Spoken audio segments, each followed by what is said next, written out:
Hi, I'm Lisa Caradis. We're here in central London in Kensington in the rain. I've managed to track down Nick Gill. He's the trainer to the New Zealand All Blacks. Big rugby team, big guy. Now I've got some questions. I'd like to know what they're doing here in the gym.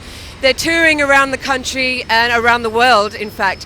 They've got a big match coming up on Saturday. So come with me, I've got some questions. Let's go and see what they're up to.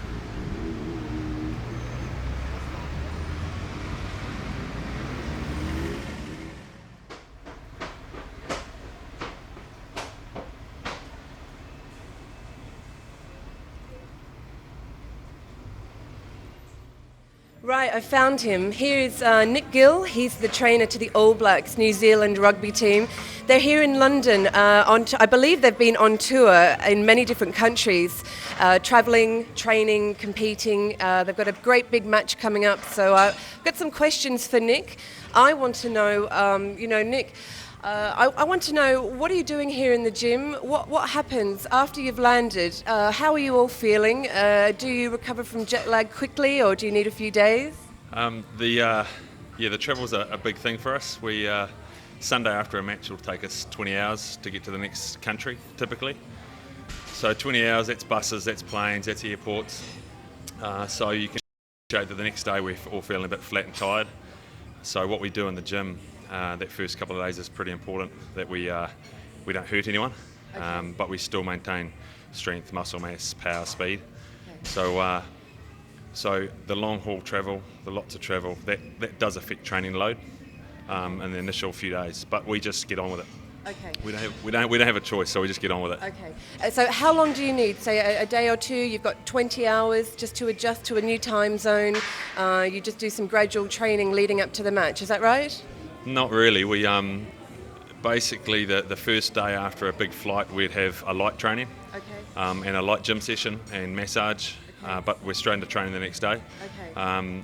Tuesday we'll have another big training day, and Wednesday we'll have off. Okay. But as I said, we've got a game on Saturday. We've only got 5 days to prepare, so we typically we just get on with it. Okay. Right, now for me personally, I travel a lot internationally if I'm competing and going somewhere. I travel with all of my own food. I cannot eat airline food, especially coming up to a show. Just in general, in day-to-day travel, I won't eat aeroplane food. So for me, I prepare food. It takes quite a lot of time. Now tell me, Nick, what do you do? How do you treat these big guys who have to travel? You're on the road, you're travelling into different countries. How do you handle your food? I know you're much bigger than I am, and you have to eat regularly. What happens on the aeroplane? Well, basically we would have a good meal before we got on the plane. We take on supplements, so protein bars. We also get extra water put on the plane for us, but we travel business class. The team travels business class, so the food's not too bad. The guys make the right choices, and typically the food's okay. So and again, we're a travelling group of 45, yeah. So it's not that practical for us to prepare food to take on the plane, because we wouldn't be allowed to take it all on. Exactly. So they cater for you. They feed you as often as you need to be fed. Absolutely. Okay. So again, in business class, you can eat the if you want. Okay. There's food available the whole flight, okay. And some of the flights the flight home from this trip's 24 hours. Exactly. So, it's the end of the, but again, we'll be able to eat throughout the whole flight. Okay. Now, one more thing. You've landed and you've checked into your hotel, and how do you find the right food there? It must be a very expensive pastime. I know when you're in a new country, you've got to adapt to new food that's available. Is that a challenge? Yeah, it can be. We organise all the menus with the hotel before we arrive. Okay. So the chefs know what we're wanting. And that takes a few weeks to and fro, okay. Communicating, and then once we're on the ground, we have a person dedicated to dealing with food. Okay. We have challenges. Like Japan was a challenge. Yep. We have buffets for most meals, and 4 or 5 of the players would go through and the buffet would be empty. We had a lot more, so we've had challenges, but again, we just roll with it and get on with it. And everybody accommodates. Absolutely. You just got to. You get a bit frustrated at times. You've just got to take a deep breath and realise, well, you can worry about it, or you can just roll with it and worry about what happens. So. and thought that they were entertaining a team of giants, which would have been a fantastic experience. Yeah, they just shake their head, can't believe it. Excellent. Okay, great. Now my next question is, it's a lot of preparation to travel. You've got your food to accommodate, you've got your team, there's a lot of you to manage. Now you're the one keeping an eye on them. Now once you get here into the gym, do you have to train people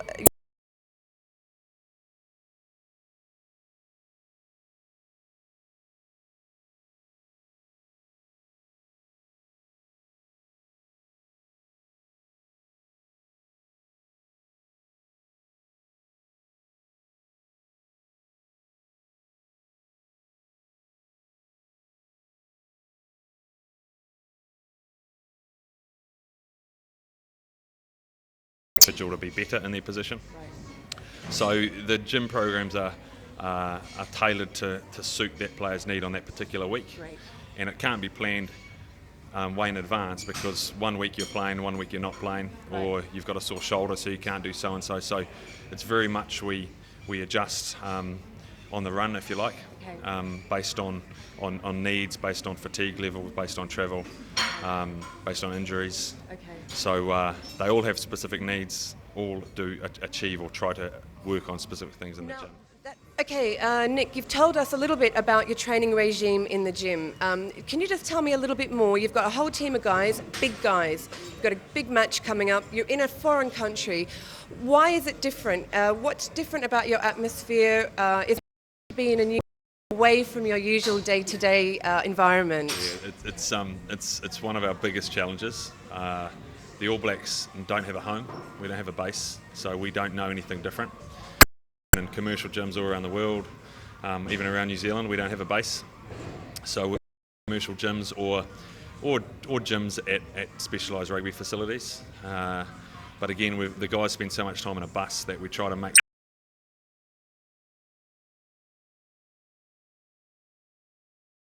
sure that the gym is walking distance where possible, just to avoid being on a bus for another hour or another 45 minutes. That must be very challenging psychologically.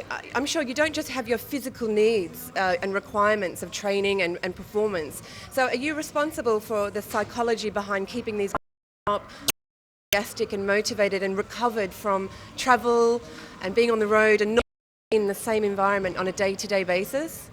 I think it helps being in commercial gyms, because it actually it gives the guys a public environment to train in, as opposed to a closed rugby gym where it's just them. They're sick of each other. They want to mix with the public and train, and whilst it's not ideal from a performance perspective, the mental side of it is probably more beneficial. So yeah, we don't have 6 squat in the gym that we go to, or power platforms, but we make do, and the guys are very good, and we just make the most of the facilities and the location we got. That's all we can do. That's brilliant. And when you are at a base, what's the longest period of time you'll be in one location training seriously? 1 week. That's all. I'm surprised. I would have assumed, and I'm sure everybody else out there would have assumed, you're in one location and you're training, and then you plan around your tours. But that's not the case. Is that right? No, the team's selected Saturday, and we assemble on a Monday, and we play a test match that Saturday. And then we travel to the next venue for a week, play the game, travel to the next venue, play a game. That's all we do. So we do that for about 20 weeks a year. That's incredible. I've learnt something today. Yeah. I would have assumed, I'm sorry, in my limited knowledge of rugby, as much as I love to watch rugby, that you would have had a serious base and you travel and you stay in one location, let's say New Zealand. We're unique though. I think we're probably the only team in the world that does that. And New Zealand's very small, so we don't have a base because we're New Zealand's team, and we feel that we need to be based where the match is, for the public, for the fans, and most countries have a central base, and we don't. But we never have had, so that's just what we do. Okay. Now tell me something else. I get asked this question all the time. This is my number one question. How long do they train for? People think because I've got some muscle mass on me that I train for hours and hours, and it must take a lot of time in one session, but it's not the case. I personally train for maybe an hour and a half, 2 hours if I'm What's it like for these guys in the gym? How long are they in the gym for? How long do you until they move on to the next schedule? We again, based on the individual needs, if someone's got major deficiencies and needs to be seriously stronger or bigger, they'd have more sessions in the week, not necessarily longer sessions. Typically our sessions would be 1 hour long, no more, and sometimes as short as 30 or 40 minutes.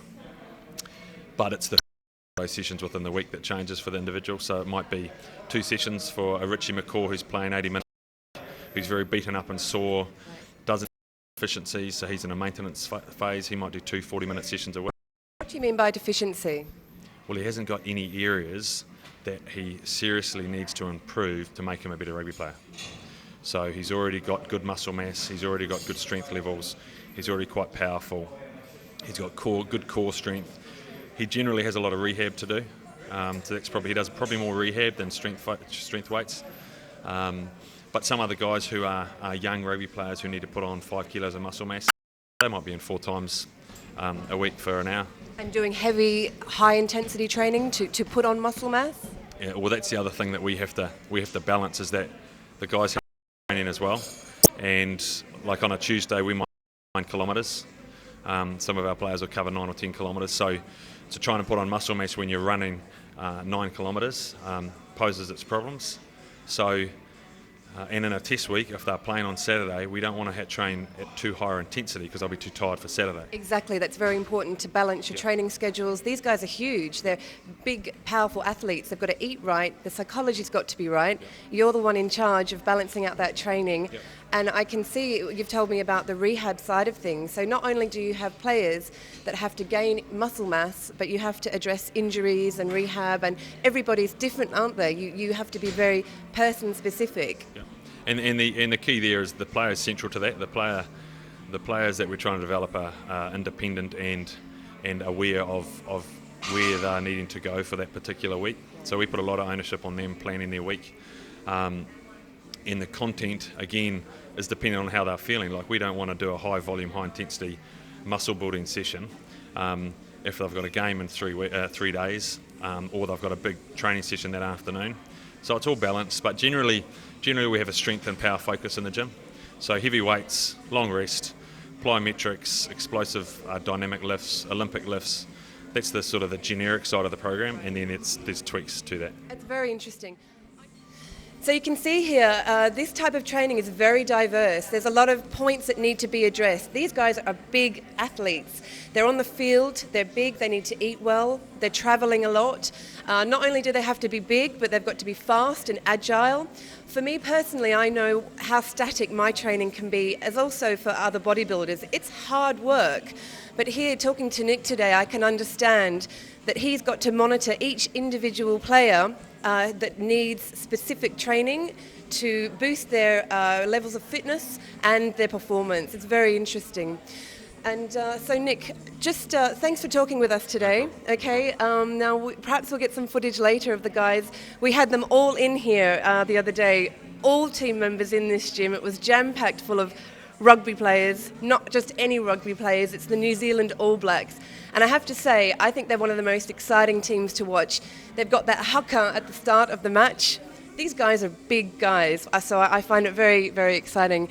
Nick, thanks very much for talking to us. Is there anything else that you think that's important about your training that you could share with us? Go the All Blacks. Yeah, okay, thanks. All right, well, thank you for watching.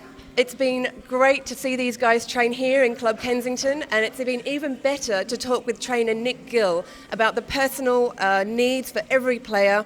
You know, leading up to a match, I didn't know that they travelled and they were on the road so much away from New Zealand. I assumed that they were in the one place planning their travels.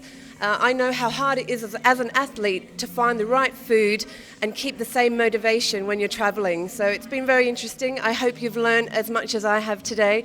Thanks very much for watching.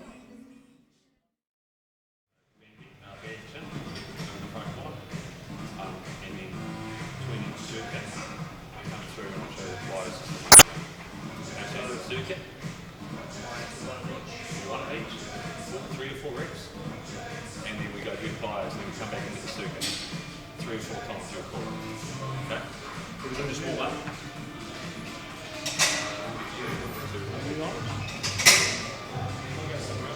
That's all right, we'll sort something out. We'll one with that first name. Is there another bar